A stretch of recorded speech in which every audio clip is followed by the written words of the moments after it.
9월 22일 큐티를 시작하도록 하겠습니다. 오늘의 말씀은 디모데전서 1장 12절에서 20절 말씀입니다. 나를 능하게 하신 그리스도 예수 우리 주께 내가 감사함은 나를 충성되이 여겨 내게 직분을 맡기심이니 내가 전에는 비방자요 박해자요 폭행자였으나 도리어 긍휼을 입은 것은 내가 믿지 아니할 때에 알지 못하고 행하였음이라. 우리 주의 은혜가 그리스도 예수 안에 있는 믿음과 사랑과 함께 넘치도록 풍성하였도다. 미쁘다 모든 사람이 받을 만한 이 말이여 그리스도 예수께서 죄인을 구원하시려고 세상을 임하셨다 하였도다. 죄인 중에 내가 괴순이라.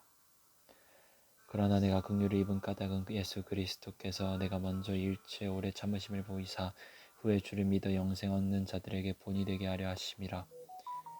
영원하신 왕 곧 썩지 아니하고 보이지 아니하고 홀로 하나이신 하나님께 존귀와 영광이 영원 무궁하도록 있을지어다. 아멘. 아들 디모데야, 내가 내게 이 교훈으로서 명하노니 전에 너를 지도한 예언을 따라 그것으로 선한 싸움을 싸우며 믿음과 착한 양심을 가지라. 어떤 이들은 그 양심을 버렸고 그 믿음에 관하여는 파산하였느니라. 그 가운데 후메네오와 알렉산더가 있으니 내가 사탄에게 내준 것은 그들로 훈계를 받아 신성을 모독하지 못하게 하려 함이라. 아멘. 아이를 지나치게 귀하게 키우면 안 된다고 사람들은 얘기합니다. 때를 쓰는 아이에게 못 이겨 아이가 해달라는 걸 다 해주고 사달라는 걸 다 사주고 아이의 잘못된 행동에 대해 훈계를 하지 않고 너무 오냐오냐 하면 안 된다고 말이죠. 그러면 아이는 잘못한 행동에 대한 분별력이 없어지고 그래서 잘못된 행동이 잘못된 행동인지 모르게 됩니다. 또한 버릇이 없어지고 자신이 하고 싶은 대로 하며 살아가는 철부지 어린아이로 남게 됩니다. 또한 그런 아이는 성장하여 개념 없는 성인이 되게 되겠죠. 즉 사람이 책임감 있고 분별력 있는 어른으로 성장하기 위해서는 그 과정에서 잘못된 것에 대한 훈계는 필수적입니다. 무엇이 왜 잘못되었는지를 배우고 익히는 과정을 통해 그 일을 안 하게 되고 그 일이 나쁜 것임을 깨닫게 됩니다. 그리고 교육을 한 행동에 대해서 만약에 동일하게 잘못을 또 할 경우 부모님들은 더 큰 훈계와 더 큰 혼을 내시며 벌을 내리시게 됩니다. 하나님도 우리의 아버지이십니다. 하나님은 우리에게 선한 싸움을 통해 믿음과 착한 양심을 지키라고 말씀하십니다. 무엇이 그분의 자녀된 우리에게 잘못된 행동이며 또한 옳은 행동인지도 알려주셨습니다. 그러나 요즘 세대에서 우리는 잘못된 행동, 즉 죄를 저질렀을 때에 대한 경각심, 두려움이 너무나도 묻어지는 듯합니다. 하나님도 분명히 우리의 죄에 대해 우리에게 벌을 주신다고 말씀하셨습니다.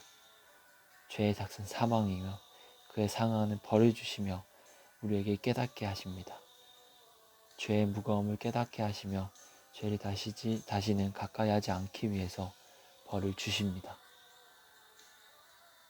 물론 하나님은 우리를 언제나 용서해 주시고 그 죄의 구렁에서 벗어나게 해주시는 분이지만 그 죄에 대한 벌을 내리시지 아니하신다고 하신 적은 없습니다. 그것이 우리의 삶에서 경제적인 것일 수도 육체적인 벌일 수도 마음의 벌일 수도 있습니다. 하지만 우리는 너무나도 요즘 죄에 대해서 사람이기에 어쩔 수 없지, 회개하면 되지 같은 안일한 생각을 가지고 있는 듯합니다. 아무리 잘못했다고 고백해도 똑같은 잘못을 반복하는 자의 고백에는 당연히 진정성과 신실성이 의심되기 마련입니다. 그저 나의 유익과 정욕을 위한 삶을 살고 싶은 자의 반복되는 공허한 메아리처럼 들릴 수도 있다는 말입니다. 우리의 믿음과 선한 양심을 붙들어야 합니다. 사단의 속삭임에 흔들림이 있을지 몰라도 믿음과 선한 양심을 붙들어야 합니다.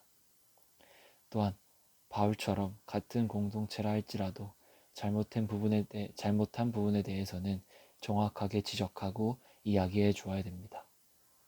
단호하고 엄격해야 하는 부분에 있어서는 그래야 합니다. 아닌 것은 아닌 것이며 변명은 그저 변명일 뿐이라고 말해 주어야 합니다. 다른 사람에게 하나님의 마음으로 말함으로써 주는 상처를 두려워해서는 안 됩니다. 하나님은 그러한 상처와 충격으로 일하시는 분입니다. 잘못은 잘못임을 깨달았을 때 비로소 잘못이 되는 것입니다. 자신이 잘못한 것임을 깨닫지 못하고 알지 못하면 그것은 그에게 아직 잘못된 행동이 아닌 것입니다. 그저 좋게 위로로만 공동체를 대한다면 오히려 그 모습이 사단이 원하는 모습일 수도 있습니다.